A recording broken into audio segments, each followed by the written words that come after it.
Irmãos e irmãs, é uma honra e um privilégio sempre retornar a Bragança e poder partilhar com vocês nesta manhã a palavra de Deus. É um grande privilégio. Quero convidar você para abrir comigo sua Bíblia no livro de Apocalipse, capítulo 1. Apocalipse, capítulo 1. Nós faremos a leitura nos versos 9 a 11. E depois no capítulo 3, 14 a 22. Capítulo 1, 9 a 11. Eu, João, irmão vosso e companheiro na tribulação, no reino e na perseverança, em Jesus achei-me na ilha chamada Pátimos por causa da palavra de Deus e do testemunho de Jesus. Achei-me em espírito no dia do Senhor, e ouvi por detrás de mim grande voz como de trombeta, dizendo: o que vês, escreve em livro e manda às 7 igrejas: Éfeso, Esmirna, Pérgamo, Tiatira, Sardes, Filadélfia e Laodiceia. Capítulo 3, 14 a 22. Ao anjo da igreja em Laodiceia escreve: estas coisas diz o Amém, a testemunha fiel e verdadeira, o princípio da criação de Deus. Conheço as tuas obras, que nem és frio nem quente. Quem dera fosses frio ou quente.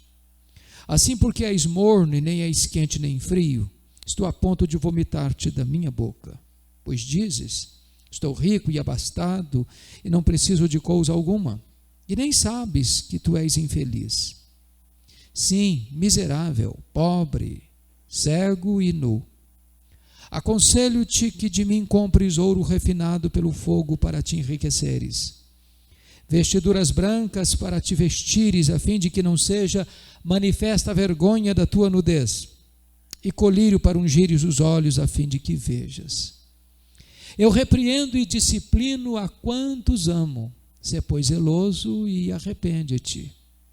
Eis que eu estou à porta e bato. Se alguém ouvir a minha voz e abrir a porta, entrarei em sua casa e cearei com ele e ele comigo.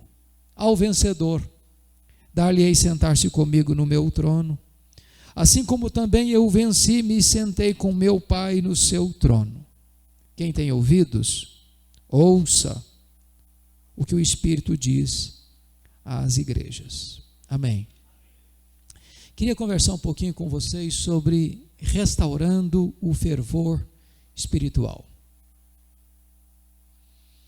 Os anos sombrios, tenebrosos e amargos da perseguição haviam chegado.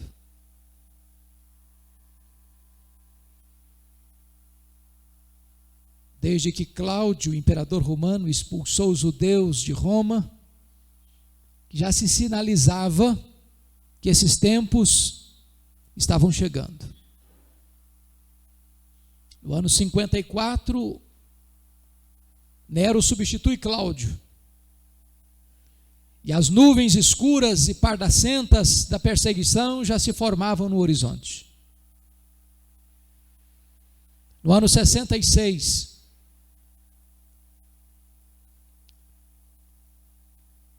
os judeus promovem uma rebelião na Judeia por causa dos conflitos religiosos entre judeus e gregos.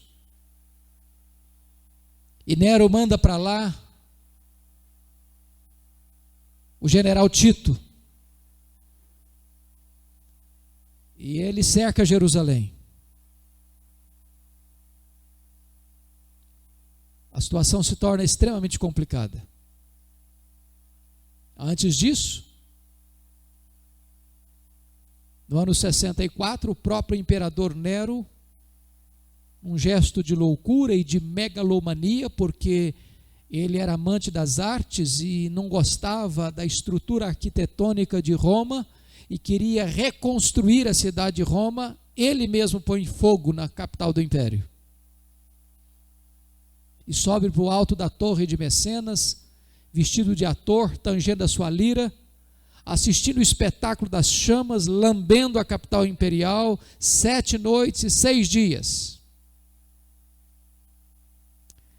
Quando o incêndio acabou, dos 14 bairros de Roma, 10 deles tinham sido devastados.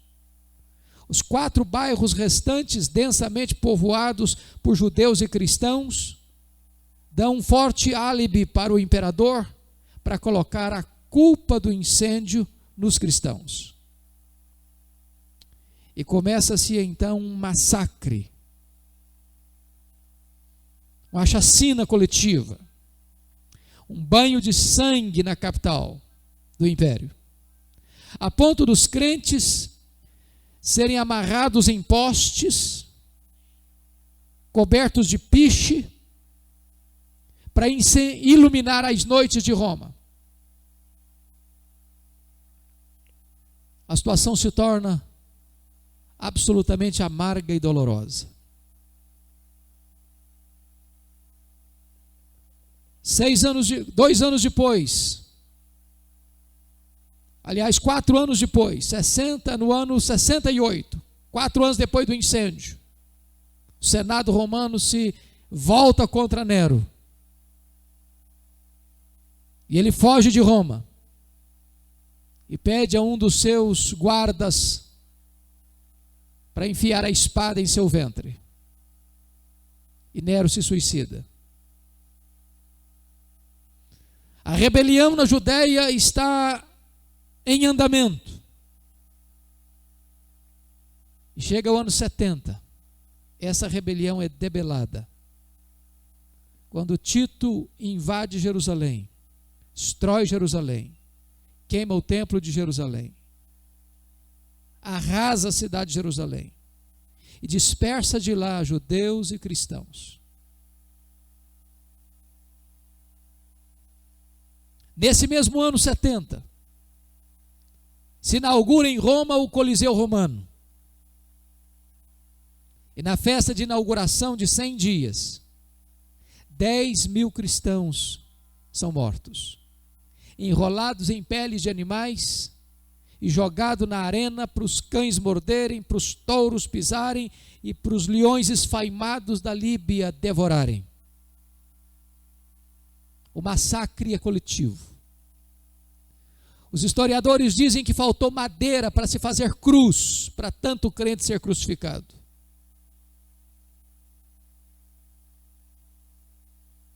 A situação era de pânico e de medo e de desespero. Os crentes tinham seus bens confiscados, suas propriedades saqueadas, e eles andavam dispersos pela terra. Muitos deles se enfiaram nas catacumbas de Roma para sobreviverem. Era um tempo difícil e amargo. Chega o ano 86 e Domiciano assume o governo de Roma, chamado de o segundo Nero, primeiro imperador a arrogar para si o título de Senhor e Deus.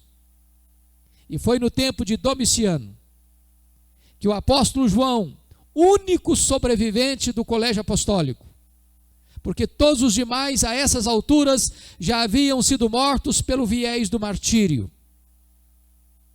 Paulo degolado, segundo a tradição, Pedro crucificado de cabeça para baixo. João era o único sobrevivente. Era pastor em Éfeso, capital da Ásia Menor, quando ele foi deportado de Éfeso para a ilha de Pátimos, uma ilha vulcânica, local de prisioneiros políticos, que pereciam ali até a morte, na solidão. Talvez a postura de Domiciano era jogar uma pá de cal no cristianismo e calar a voz do único representante do colégio apostólico. João estava preso. João estava isolado. Todas as portas da terra estavam fechadas para ele. Mas quando todas as portas da terra se fecharam para ele, Deus abriu-lhe uma porta no céu. E Deus disse para João: sobe para aqui e eu te mostrarei, não as coisas que talvez aconteçam, não as coisas que podem acontecer, mas sobe para aqui e eu te mostrarei as coisas que devem acontecer. A história não está à deriva, não é como um caminhão sem freio ladeira abaixo. A história não está dando volta, como pensavam os gregos, ela não é cíclica. A história é teleológica, ela caminha para um fim, para uma consumação, e a vitória é de Cristo e da sua igreja. Diz a Escritura que era um dia de domingo, era o dia do Senhor. Quando João escuta atrás dele uma voz como de trombeta, dizendo: o que vês, escreve em um livro e manda às 7 igrejas: Éfeso, Esmirna, Pérgamo, Tiatira, Sardes, Filadélfia e Laodiceia. E diz que quando João se voltou para ver quem falava com ele, ele não viu quem falava com ele. Ele viu 7 candeeiros de ouro. E no meio dos candeeiros, um semelhante a filho do homem. Significa isso que o mundo só pode ver o Cristo da glória na igreja, no meio da igreja e através da igreja.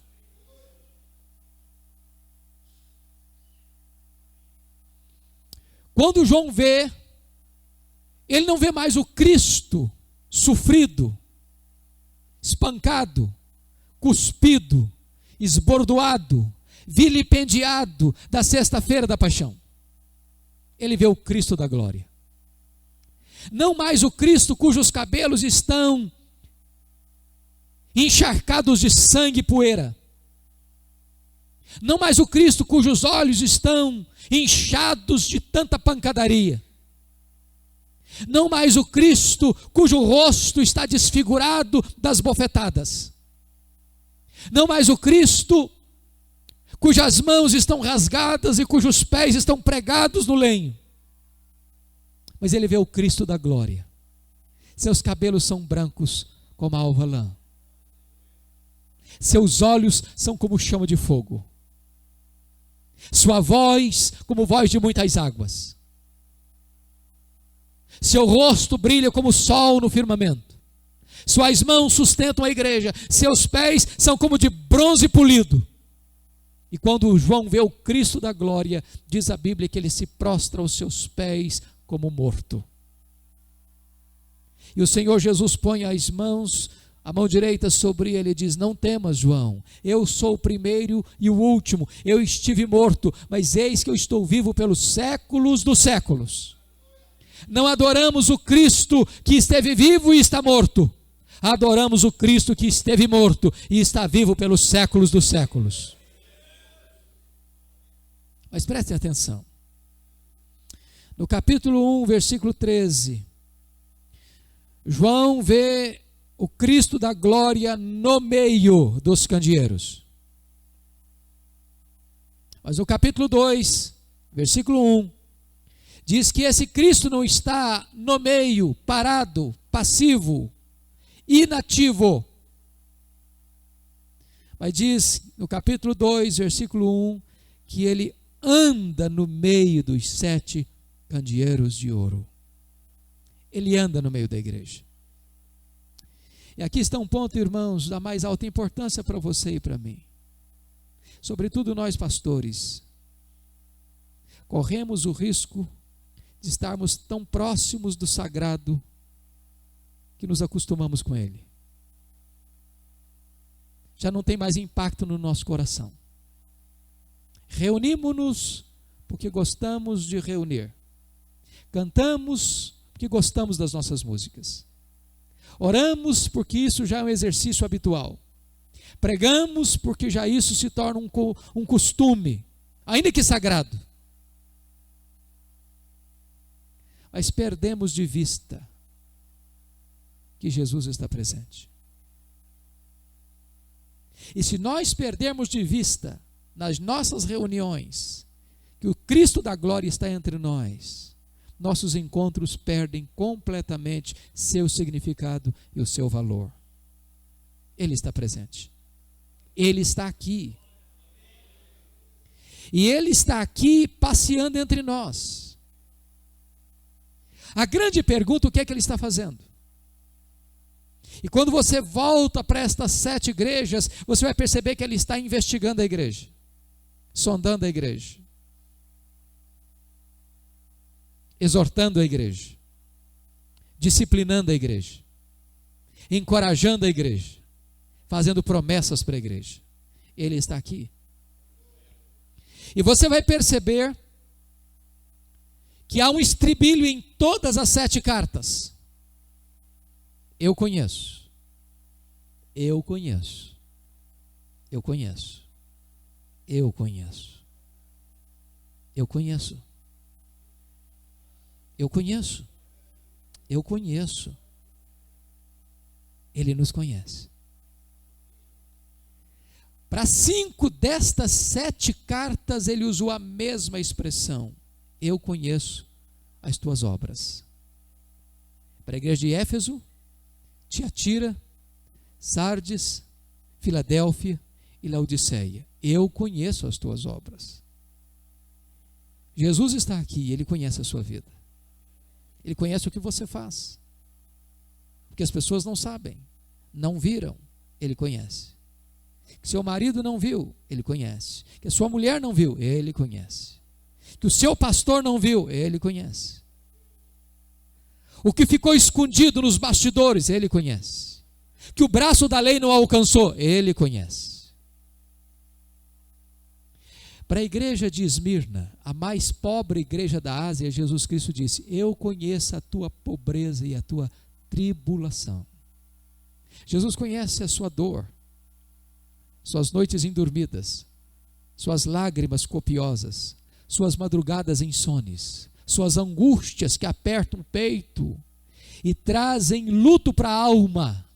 Jesus está dizendo: eu conheço o que você está passando. Eu conheço as suas lágrimas secretas. Eu conheço a tua pobreza.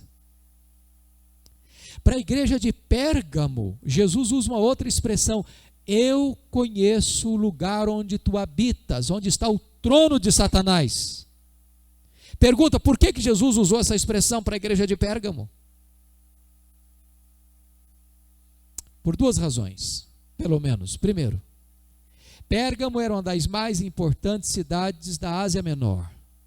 E Pérgamo ganhou a concorrência, inclusive de Éfeso, a capital da Ásia, para tornar-se o primeiro centro do culto ao imperador.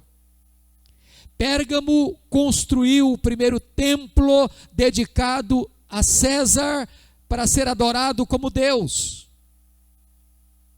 Segundo lugar, Pérgamo era o centro do culto a Esculápio. Esculápio era o deus da cura. E o símbolo do deus da cura era a serpente. Então, todas as vezes que as pessoas recebiam uma cura em Pérgamo, atribuíam esta cura não a Deus, mas a Esculápio. Se você for ao seu médico, ainda hoje, você vai ver que ele vai estar com um jaleco branco. E no bolso do jaleco branco vai estar bordado uma cobra. Esta cobra vem de Pérgamo, o deus Esculápio, o deus da cura.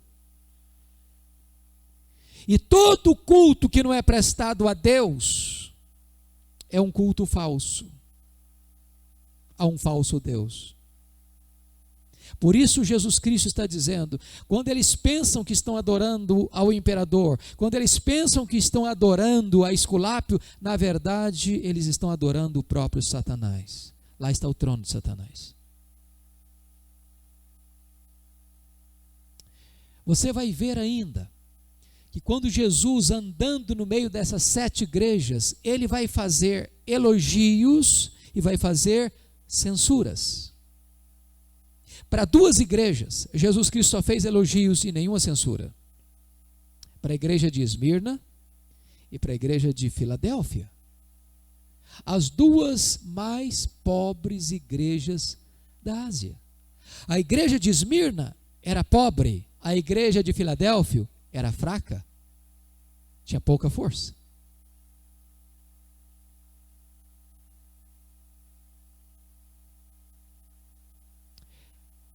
Isso significa que nós temos, às vezes, uma concepção equivocada de igreja. Achamos que uma igreja pujante, forte, é uma igreja que tem muitos membros, que tem um templo suntuoso, que tem um orçamento robusto, que tenha membros influentes na sociedade. E para aquela igreja que era mais pobre da Ásia, Jesus Cristo disse: tu és pobre, mas para mim, tu és rica. Para aquela igreja de Filadélfia que tinha pouca força, Jesus Cristo disse: eu coloquei diante de ti uma porta aberta. E a porta que eu abro, ninguém fecha. E a porta que eu fecho, ninguém abre. Para 4 igrejas, Jesus Cristo fez elogios e fez censuras.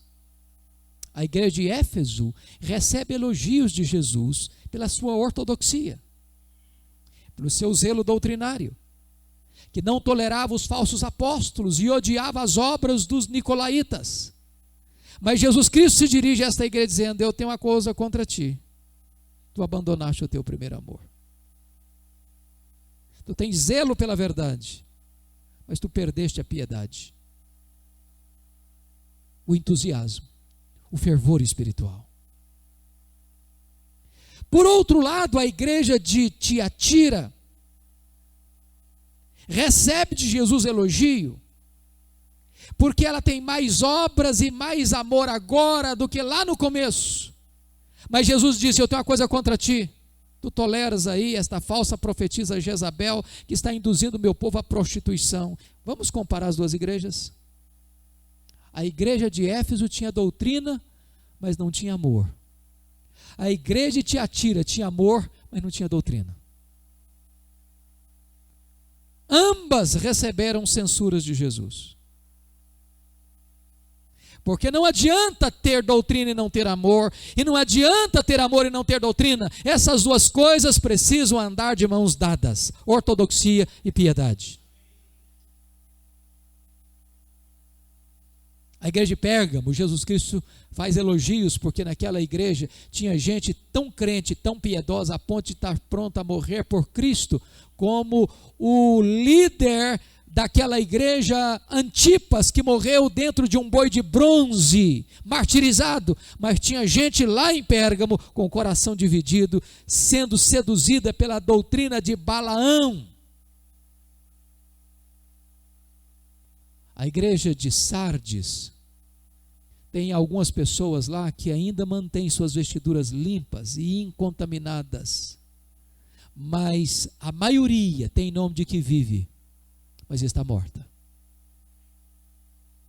Porém, há uma igreja, Jesus Cristo não faz sequer um elogio e faz todas as censuras: a igreja de Laodiceia, a mais rica igreja da Ásia.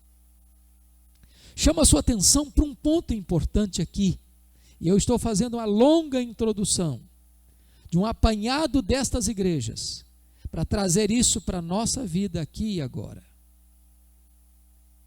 Para dizer para você uma coisa: quando eu examino essas 7 igrejas, eu entendo que aquilo que muitas vezes você e eu aplaudimos, Jesus repudia. E aquilo que passa batido aos nossos olhos, Jesus elogia.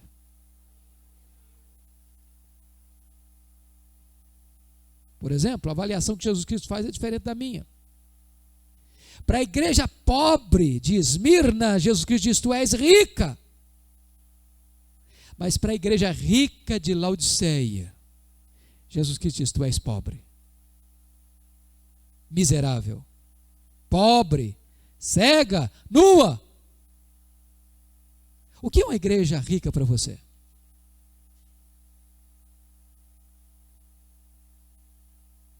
O que impressiona os homens não impressiona Deus.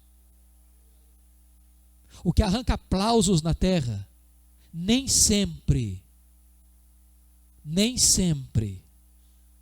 é aplaudido nos céus.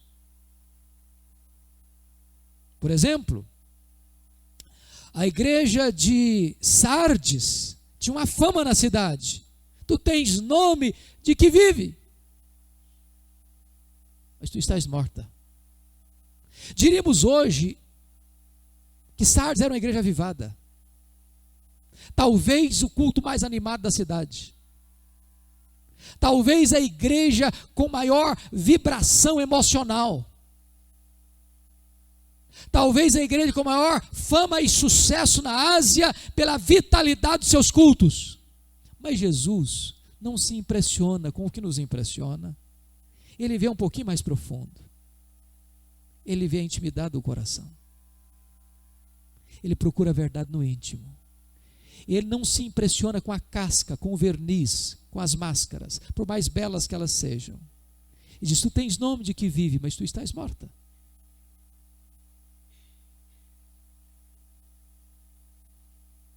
Teu problema não é doutrinário, teu problema é ético, é moral. Tuas vestes estão contaminadas. Notem vocês que o Senhor Jesus Cristo olha para aquela igreja de Filadélfia, tem pouca força. Talvez seus membros são poucos, vindos dos escravos, da ala dos escravos. Uma igreja talvez com um orçamento muito pequeno. Mas Jesus Cristo disse: o que importa é que eu coloquei diante de uma porta aberta. Quer dizer para as igrejas de Bragança: Deus tem colocado diante de vocês portas abertas. Vejam essas portas. Entrem por essas portas. Aproveitem as oportunidades de Deus.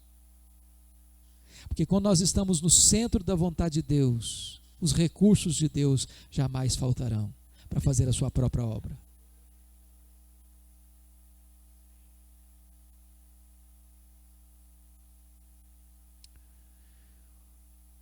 Mas vamos agora parar um pouquinho para olhar para a igreja de Laodiceia. Eu quero dizer para você, quando eu paro para olhar para esta igreja, que Jesus é fiel e é relevante. Jesus Cristo foi o maior comunicador de todos os tempos, pregando a mensagem verdadeira, usando a melhor metodologia. Para isso, antes de mandar as cartas às igrejas, Jesus Cristo conheceu a história dessas cidades, onde essas igrejas estavam inseridas. Se você ler atentamente, toda a linguagem de Jesus para essas igrejas tinha a ver com a história da cidade. Porque a igreja assimila a cidade. Às vezes, em vez de influenciar a cidade, é a cidade que influencia a igreja. Talvez você pergunte assim: por que é que Jesus usou a linguagem que usou para a igreja de Laodiceia? Por exemplo, morno, frio, quente. Por que Jesus usou isso? Conheça as tuas obras. Não és frio nem quente. Quem dera fosses frio e quente. Já porque és morno, estou a ponto de vomitar-te da minha boca. Por que Jesus usou essa figura? Por que Jesus usou a figura do ouro refinado pelo fogo? Por que Jesus usou a figura das vestes brancas para te vestires? Ou do colírio para ungir os teus olhos? Por que Jesus usou isso? Eu vou lhes explicar por quê. É porque Jesus Cristo fez uma leitura da geografia da cidade, da economia da cidade, do comércio da cidade, da cultura da cidade. A linguagem do frio ou quente é o seguinte: se você perceber a localização geográfica de Laodiceia, ela está na região do Vale do Rio Lico, a região mais fértil da Ásia Menor, hoje Turquia. Naquele vale do Rio Lico há 3 cidades que podem ser vistas umas às outras, muito próximas, em torno aí de 6, 7 quilômetros uma da outra. Dessas 3 cidades, Hierápolis, Colossos e Laodiceia, Laodiceia era a maior e a mais rica. Se você lê essas três cidades, estão mencionadas, por exemplo, em Colossenses capítulo 4, quando Paulo manda de Roma sua carta a Colossos, ele pede para que a carta enviada à igreja de Colossos fosse lida também em Hierápolis e em Laodiceia. Estas igrejas foram plantadas na Ásia pela influência de Paulo, lá na Ásia Menor, quando ficou 3 anos em Éfeso. Mas por que Paulo usa essa linguagem?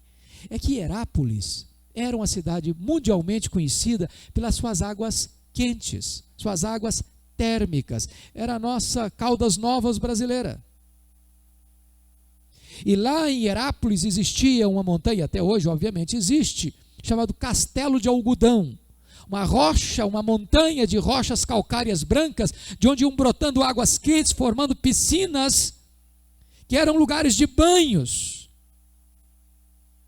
Pessoas vinham de todos os cantos da Ásia para se banharem ali, porque as águas quentes de Hierápolis eram águas terapêuticas, que curavam doenças.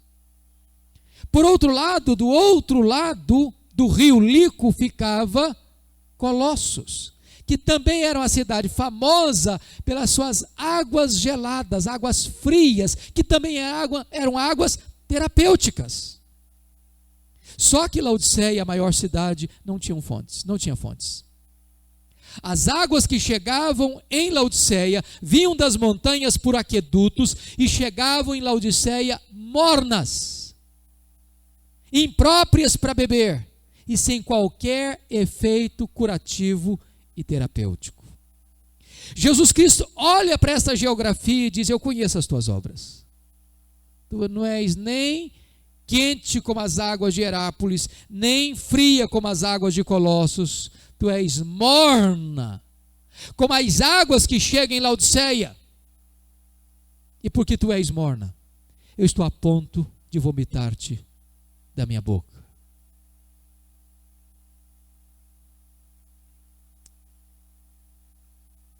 Por que Jesus usou a figura, por exemplo, do ouro? Aconselho-te que de mim compres ouro refinado pelo fogo, para te enriqueceres. É porque Laodiceia era o maior centro bancário da Ásia Menor. Era a cidade mais rica da Ásia Menor. Todo o ouro explorado na Ásia Menor era exportado para o resto do mundo a partir de Laodiceia. A cidade era tão rica, para vocês terem uma ideia, que no ano 46 depois de Cristo, ela foi devastada por um terremoto, e para reconstruir a cidade, os cidadãos de Laodiceia não aceitaram verbas do Império Romano. Os próprios cidadãos endinheirados de Laodiceia reconstruíram a cidade. Para vocês terem uma ideia, Colossos nunca conseguiu se recuperar desse terremoto e perdeu completamente a importância. Era uma cidade pequena. A única coisa boa que tinha em Colossos eram suas águas frias, que ainda acolhiam os turistas do mundo inteiro. Portanto, a cidade era rica. E a riqueza da cidade chegou na igreja. Obviamente, se cidadãos ricos se convertem e vêm para a igreja também é rica financeiramente. Eu fico imaginando que a teologia da prosperidade não faria qualquer sucesso em Laodiceia. A igreja era rica. E também a carta à igreja de Laodiceia é um machado de Deus na raiz desta tolice chamada teologia da prosperidade. Porque a igreja mais rica da Ásia é a igreja que recebe maior censura de Jesus. É possível ser rico financeiramente e ser miserável espiritualmente. Por que Jesus usou a figura, por exemplo, aconselho-te de mim, compre roupas brancas para te vestires, a fim de que não seja manifesta a vergonha da tua nudez? É porque Laodiceia era o maior centro têxtil da Ásia Menor. Havia muitas fábricas de tecidos, sobretudo a lã negra, que era exportada para o resto do mundo, a partir de Laodiceia, e aquela igreja que se orgulhava das suas fábricas de tecidos, das suas lãs, está nua espiritualmente. Por que Jesus usou a figura do colírio para ungir os teus olhos a fim de que vejas? Porque a Laodiceia era o maior centro médico oftalmológico do mundo na época. Pessoas vinham de todos os cantos do mundo para se tratarem ali na cidade de Laodiceia, e ali se produzia um remédio quase que milagroso na época, o pó frígio. E Jesus Cristo disse: aconselho-te de mim, compres colírio para ungir os teus olhos, a fim de que vejas.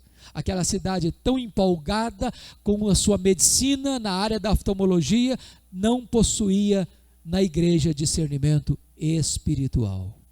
Então, eu queria agora, de forma muito prática e muito rápida, fazer uma aplicação para concluir com você.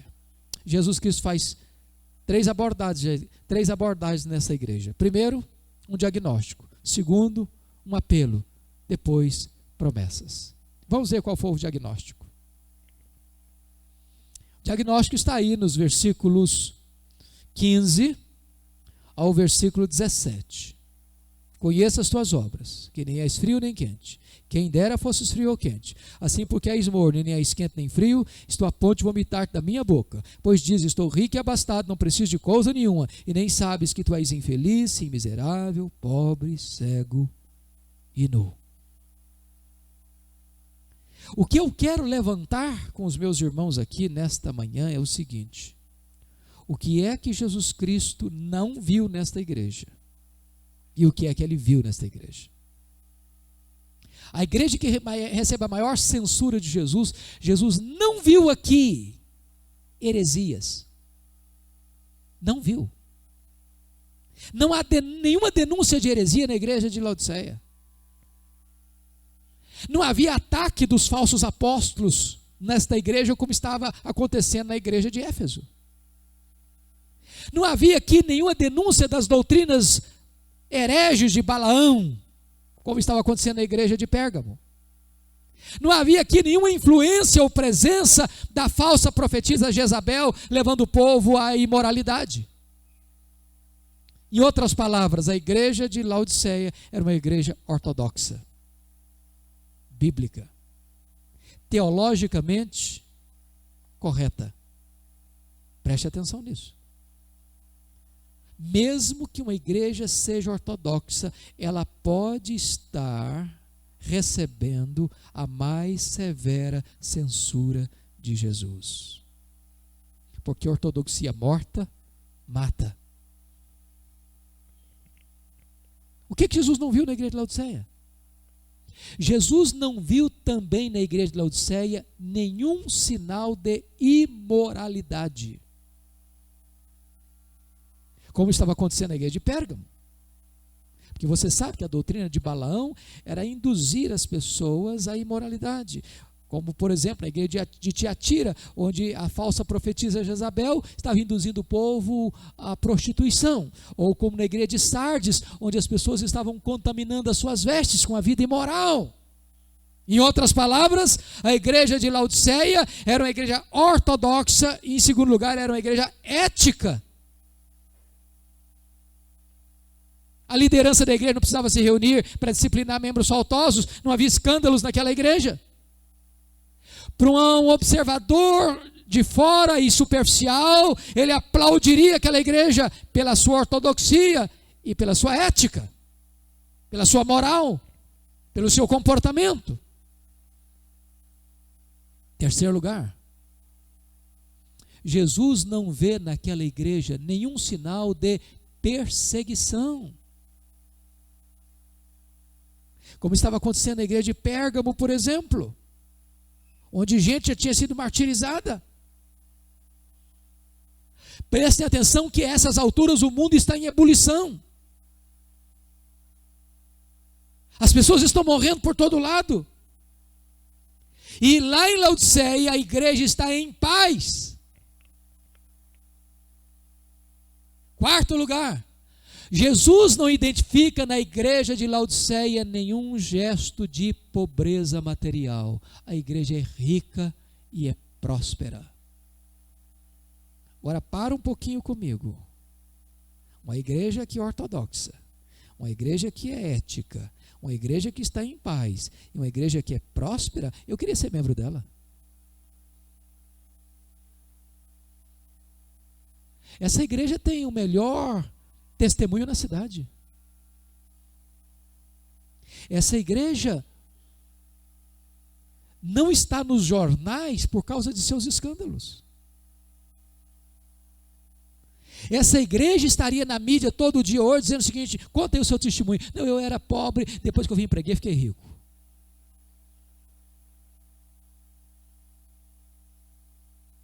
Mas Jesus olha para esta igreja e disse: você, igreja, está me dando náuseas.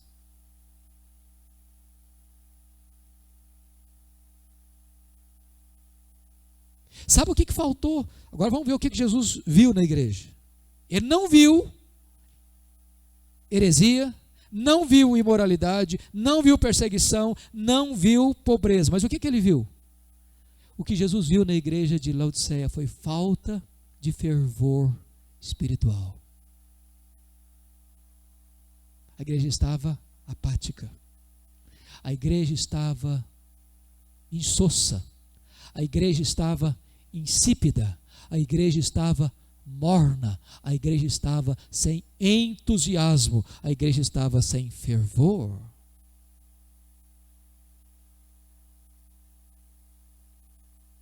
Sabe, amados, alguém já disse, eu preciso concordar, que o fogo tem tendência de se apagar. Se você retira o oxigênio, se você retira o combustível, ele apaga. Sabe outra coisa mais séria? Eu e você não conseguimos detectar falta de fervor. Só Jesus tem olhos de fogo para saber quando falta ou não fervor. Porque nós podemos usar boas máscaras e iludir as pessoas. Como estava acontecendo com a igreja de Sardes. Tu tens nome de que vive, estás morta. A minha oração é que o Espírito de Deus sopre sobre estas brasas que estão cobertas de cinza. E estas brasas voltem a arder. E estas chamas voltem a crescer. E a igreja experimente verdadeiramente um reavivamento espiritual. Eu tenho percorrido o Brasil e tenho me preocupado muito, porque eu vejo os diferentes segmentos. Nós estamos aqui hoje, graças a Deus, no espelho da igreja brasileira. Temos aqui diversas denominações, graças a Deus. Temos igrejas que são mais zelosas da doutrina, levantam a bandeira. Mas a ortodoxia sem piedade dá náuseas em Jesus. Tem igrejas que são zelosas pelos dons espirituais, mas sem vida, sem caráter, dá náuseas em Jesus. Tem igrejas cuja liturgia parece que é uma fogueira viva, mas lá nos bastidores tem escândalos acontecendo. E Jesus que olha e diz: dá náuseas em mim isso. Falta fervor. Falta fervor.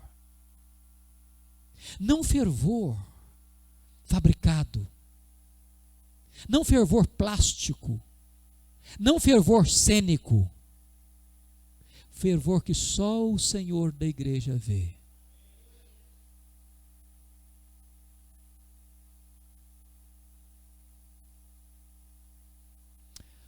Talvez a pergunta que deveríamos fazer é: Jesus está aqui hoje? Jesus, põe o teu prumo em mim. Põe o termômetro em mim. Como é que está a minha vida, Senhor? Não é como eu aparento estar aos olhos dos homens, porque nós não somos aquilo que falamos, nós somos aquilo que fazemos.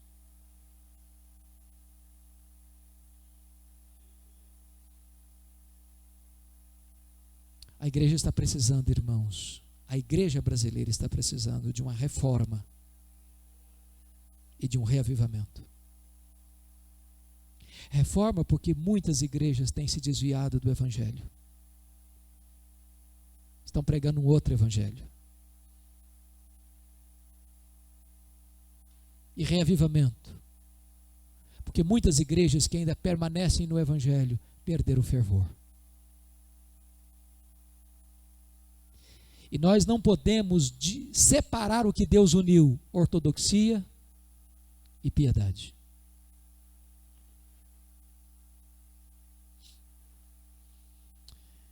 Primeiro livretinho que eu escrevi, eu termino com uma ilustração muito engraçada até, mas real. Havia uma igreja numa cidade pequena, que também a igreja era pequena e também não tinha impactado nada a cidade até então.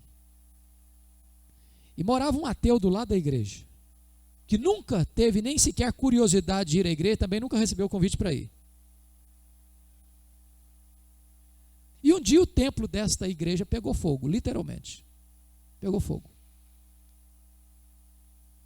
E isso era de noite, os crentes que moravam perto se levantaram apavorados com baldes d'água e jogando para apagar o incêndio, e apaga daqui, apaga dali, apaga dacolá. De repente a zeladora da igreja olha o ateu lá no meio jogando água para apagar o fogo também. E ela, muito curiosa, diz: mas o senhor aqui na nossa igreja, é a primeira vez que eu vejo o senhor aqui na nossa igreja. E o ateu disse: mas também é a primeira vez que essa igreja pega fogo.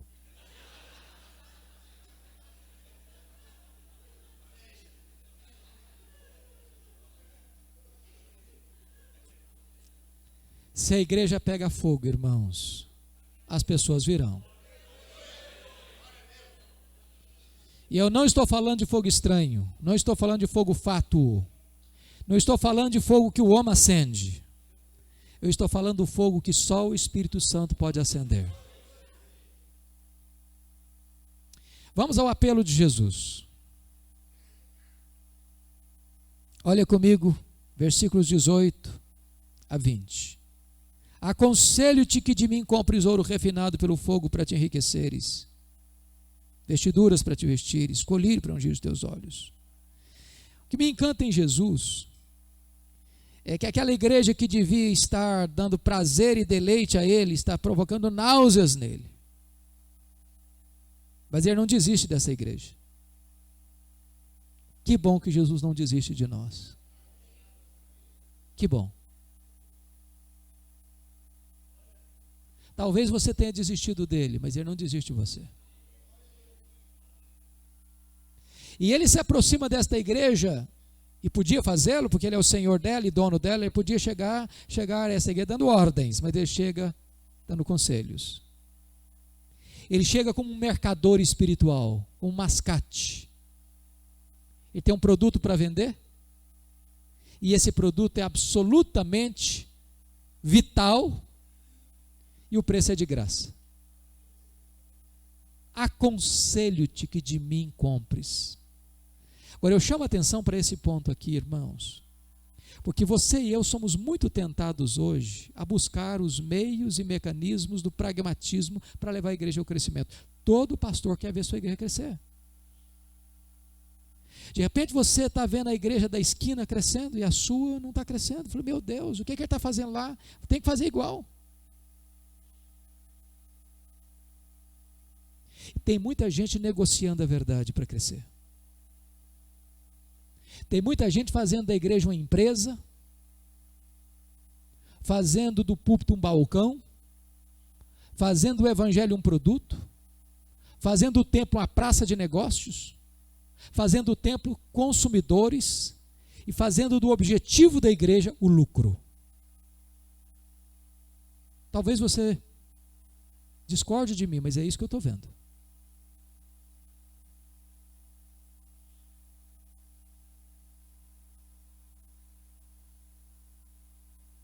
Sabe o que Jesus está dizendo assim, aqui para nós? Aconselho-te que compres de mim.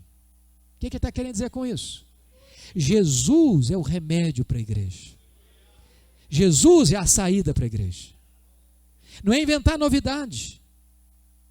Não é correr atrás da última novidade do mercado da fé. É voltar-se para Jesus. Ele é a fonte. É nele que está a saída.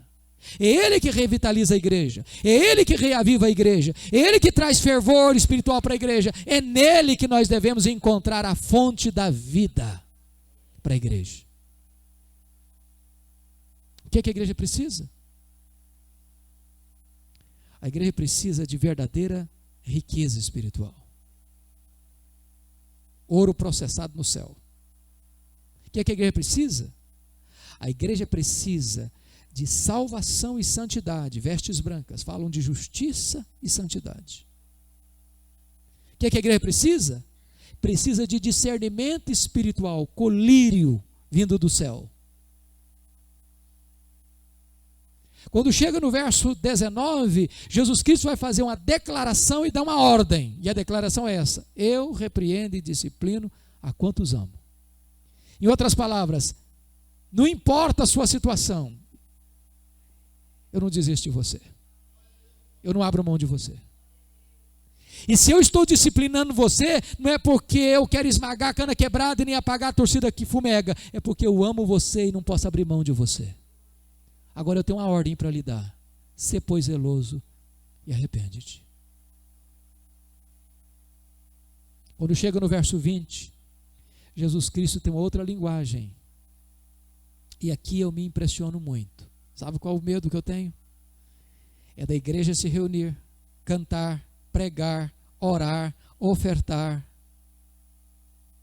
e Jesus ainda está do lado de fora.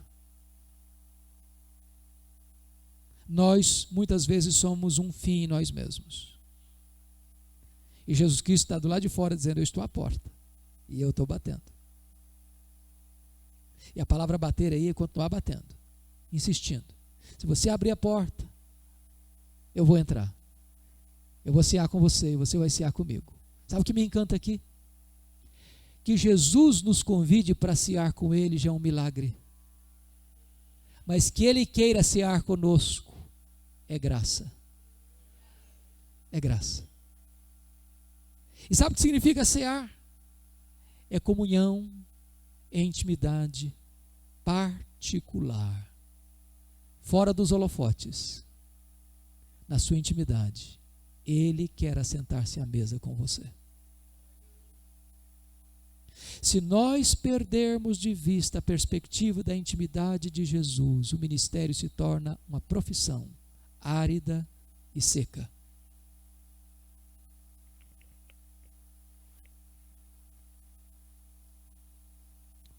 Vamos ao último ponto: diagnóstico, apelo, promessas.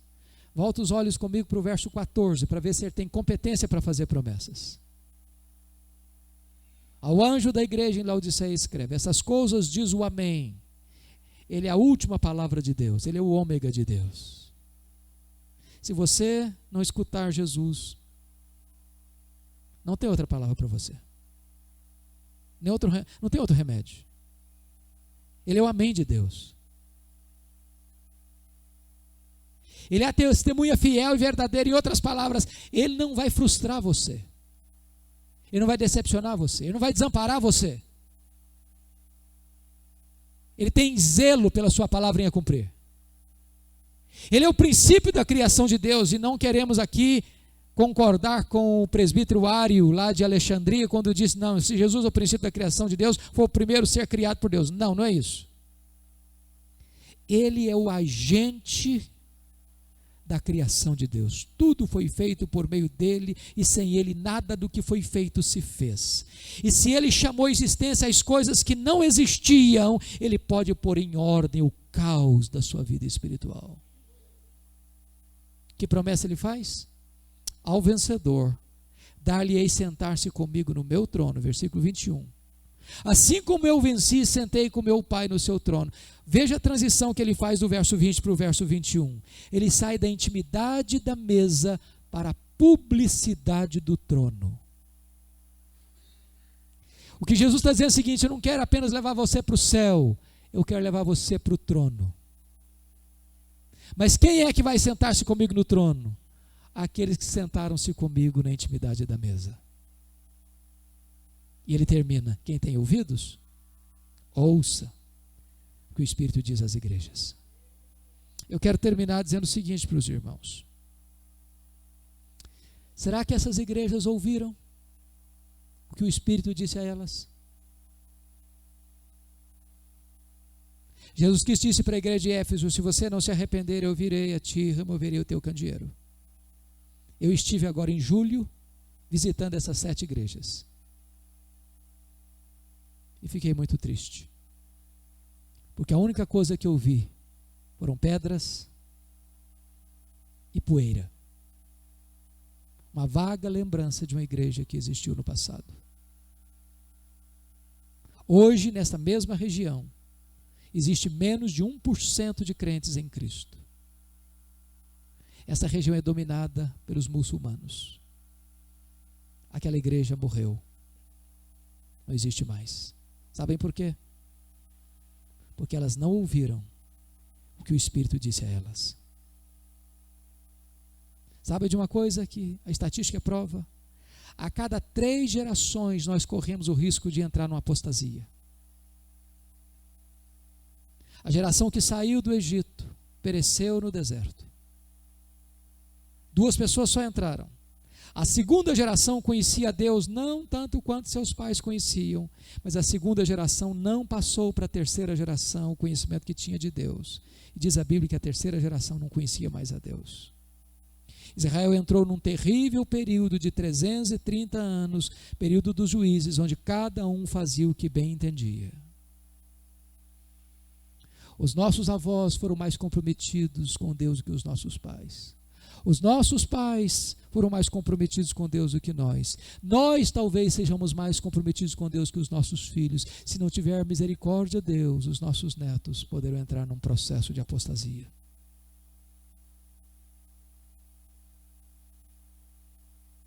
Olha para a Europa hoje. Aquele continente foi o berço da evangelização do mundo. Mandou missionários para o mundo inteiro. Hoje a Europa é um país, é um continente pós-cristão. Recebi um e-mail a semana passada de um moço de Londres, da Inglaterra, e ele disse: Pastor Hernandes, a Inglaterra não é mais o país de John Wesley, de George Whitefield, de Charles Haddon Spurgeon, de Dave Livingstone, de William Carey. Este é o país de Richard Dawkins. Este é o país do ateísmo. Este é o país da apostasia. Este é o país que vê seus templos evangélicos sendo vendidos e transformados em bares, em boates, em museus e em mesquitas. Menos de 4% frequentam hoje uma igreja evangélica. As igrejas morreram. Sabem por quê? Porque abandonaram a sã doutrina, por causa do liberalismo teológico, consequentemente abandonaram a ética e começaram a viver uma vida mundana. O que eu quero lhes alertar é que os mesmos elementos que mataram igrejas na Europa estão matando igrejas na América do Norte. Esses mesmos elementos estão aqui no Brasil. Eu vou lhe dizer que a maioria dos seminários históricos, das igrejas chamadas históricas, já estão levedadas pelo fermento do liberalismo teológico. E no Brasil, um outro elemento gravíssimo está matando as igrejas, chamado sincretismo religioso. Pode ter certeza disso. Hoje você tem grandes templos abarrotados de gente. Amanhã vai chegar a decepção. Amanhã vai chegar a decepção, porque não tem evangelho, não tem pão na casa do pão. Já lá no passado, Schleiermacher disse que liberalismo e misticismo andam de mãos dadas, porque ambos negam a inerrância, a infabilidade e a suficiência das Escrituras. O liberalismo tirando da Bíblia o que está lá, o sincretismo e o misticismo acrescentando à Bíblia o que não está lá. Fica para nós um alerta hoje. A restauração do fervor espiritual. Nós estamos numa corrida de bastão. Se nós não passarmos esse bastão para a próxima geração, ela vai perder a corrida. Que Deus tenha misericórdia de nós. Que Deus restaure a nossa sorte. Que Deus reavive a sua obra. Que Deus inflame o fervor no nosso coração. Vamos orar.